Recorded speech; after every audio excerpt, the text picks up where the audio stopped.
ሰላም ከመይ ጸንሑ ክቡራት ተኸታተልቲ ነዚ ሰዓት ዝሓረናዮም ሓጸርትን እዋናውን ዝበልናዮም ዜናታት ሒዝናልኩም መጺና ኣለና ንኽትከታተሉና ድማ ንዕድም።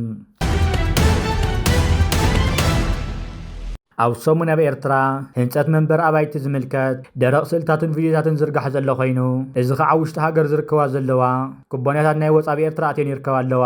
ከም በዓል ቻይና፣ ጣልያን፣ ግብፅን ስዑድያን ብምትሕብባር 30 ዘሎ ዓበይቲ ስራሕቲ ድርብ መፈጸምታ በፂሑ ይርከብ ኣሎ።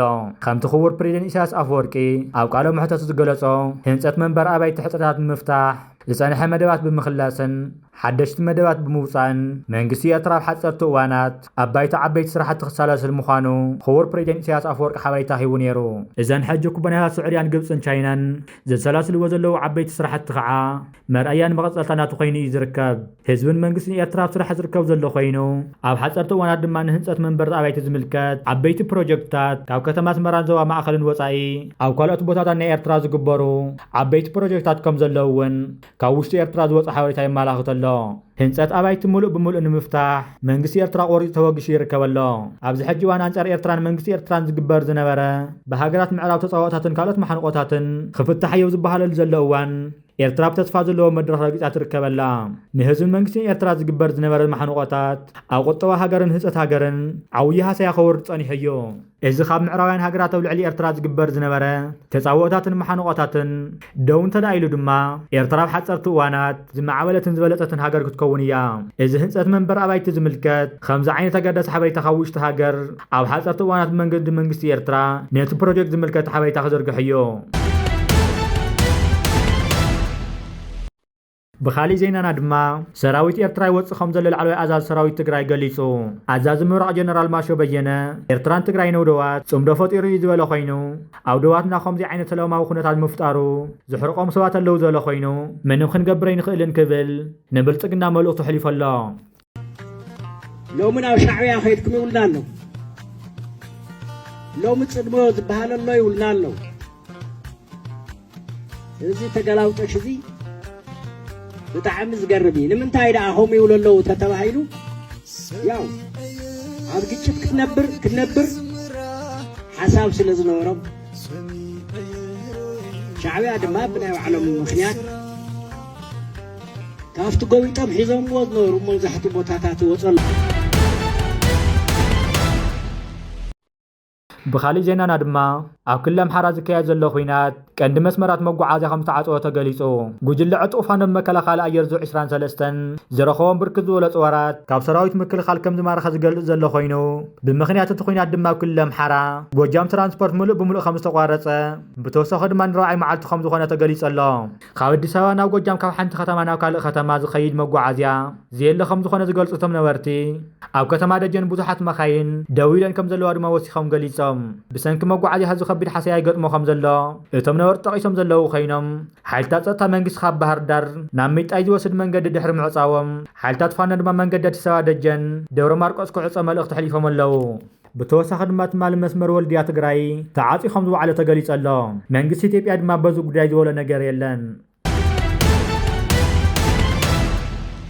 ብኻሊእ ዜናና ድማ ሚኒስተር ጉዳያት ወጻኢ ኤርትራን ስዑድያን ኣብ ክልተ ኣውን ዞባዊ ህልው ኩነታት ዘለዉ ምዕባላት ተፈኪሮም ከም ዘተዩ ተገሊጹ። ሚኒስተር ጉዳያት ወጻኢ ስዑድያ ንሚኒስተር ጉዳያት ወጻኢ ኤርትራ ኣቶ ዑስማን ሳልሕ ብቴሌፎን ዘተ ከም ዝተኻየደ ማዕኸን ዜና ስዑድ ዓረብ ሓቢሩ። ብመሰረት ሓበሬታ ሚኒስተር ጉዳያት ወጻኢ ስነ ስዑድ ዓረብ ኣብቲ ናይ ቴሌፎን ጻውዒት እዞም ሚኒስተራት ዝምድና ሃገራቶምን ንዕኡ ንምዕባይ ዝሕግዙ መንገድታት ከም ዝገምገሙ ድማ ገሊጹ። ብተወሳኺ ድማ ናይ ሓባር ረብሓ ዘለዎም ዞባውን ዓለም ለኻዊ ጉዳያት ድማ ከም ዘተዩ ትጸብጻብ እቲ ሚኒስትር ጉዳያት ወጻኢ ገሊጹ። ኣሌክሳንደር ኢሳቅ ካብ ደቂ ጋንታ ሪሑ ቆዩ ልምምድ ክገብር ጸኒሑ። እዚ ዝኸውን ዘሎ ድማ ስልጣን ኒውካስትል ኢድሆ ዝሕዚ እዋን ምስታ ጉጅለ ክንሓውሶ ከም ዘይንኽእል ንጹር እዩ ድሕሪ ምባሉ እዩ። ሊቨርፑል ኣብ ዝሓለፈ ሰሙን ነተጥቃዓይ 110 ሚልዮን ፓውንድ ከተዕድግ ሕቶ ቀሪባ እኳ ተነበረት ኒውካስትል ግን ነዚ ሕቶ ነፂጋቶ እያ። ወደናዊ ኤርትራዊ ተጻዋታይ ኣሌክሳንደር ኢሳቅ ብወገኑ ኣማራፅታት ክድህስስ ከም ዝደለ ኣመላኺቱ እዩ። ኣሰልጣኒ ኒውካስትል ከም ዝበሎ ድማ ወነንቲ ታኸለም ንይሳቅ ከም ዘይሽየጥ ምሕባሮም ከም ዘይፈልጥ እዩ ዝገልጽ ኣነ ዘይተሳተፍ ኩሎም ኩሉ ግዜ ዝካየዱ ዘተታት ኣለዉ ክብል ገሊጹ ኒውካስል ትማሊ ቀዳም አንጻር አትሌቲኮ ማድሪድ ኣብ ዘካየደቶ ምሕዝነታዊ ግጥም 2-0 ተረቲዓ ድሕርቲ ጸወታ ተሰልጣኒ ኩሉ ነገር ይከኣል እዩ ክብል ገሊጹ ኩሉ ግዜ ምሳና ውዕሊ ከም ዘለዎ ተዛሪበ እየ ተጻዋታይና እዩ መጻኤኡ ዝውሰን ድማ በታ ክለብ እዩ እንታይ ከም ዝፍጠር ይፈልጥን ብርግጽ ኣነ ዝደልዮ ነገር ኣሎ ዝበለጸትን ዝሓየለትን ጋንታ እየ ዝደሊ እንተኾነ ግን ብሓቂ ነዛ ክለብ ኩዕሶ እግሪ ክጻወቱ ዝደልዩ ተጻዋቲ እውን እየ ዝደሊ ኢሳቅ ኣብ ሰልፊ ብዘጋጠሞ ቀሊል መጉዳእቲ እታ ክለብ ተካይደው ቅድሚ ዓመት ስፖርት ውድድራት ኣይተሳተፈን እንተኾነ ትወዲ 25 ዓመት ተጻዋታይ ግን ንበይኑ ልምምድ ከካይድ ጸኒሑ እዩ ኣሰልጣኑ ሆው ቅድሙ ዝኾነ ተጻዋታይ ሕማቅ ክዋሳእን ምስታ ጉጅለ ከም ንቡር ኣሰልጣንን ትጽኢት ክገብር ከም ዘይኽእሎ ጥንቂቑ ነይሩ እንተኾነ ይሳቅ ኣብዚ ዓመት ክጻወት ከም ዝደሊ ብንጹር ምልክቱ እዩ እዚ ንኸውን ድማ እንታይ ክገብር ከም ዘለዎ ተሓቲቱ እዚ ኣነ ዝምልሶ ኣይኮነን እዚ ንሱ ይሳቅ ዝምልሶ ሕቶ እዩ ክብል ገሊጹ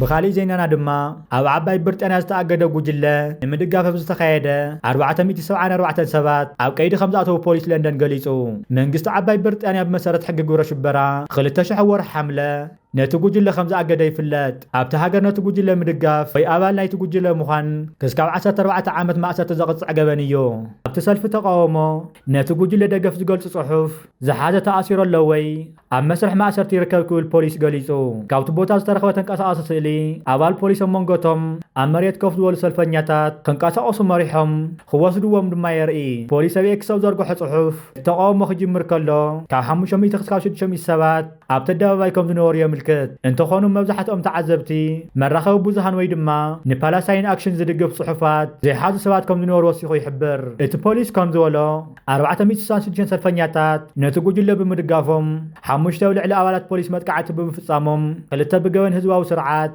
ሓደ ድማ ብዓለታዊ ገበን ከም ዝተኣሰሩ ድማ ሓቢሩ ገለ መንነቶም ዝተረጋገፁ ሰልፈኛታት ንፓለስታይን ኣክሽን ኣብ ዝድግፍ ተቃውሞ ከይሳተፉ ቅድሚ ክነት ተባሂቦም ብዋሕስ ተፈቲሖም ኣለዉ ላዕለዋይ ቤት ፍርዲ እታ ሃገር ኣብ መወዳእታ ወርሒ ሓምለ ፓለስታይን ኣክሽን እቲ እገዳ ክቃወሞ ከም ዝኽእል ወሲኑ ነይሩ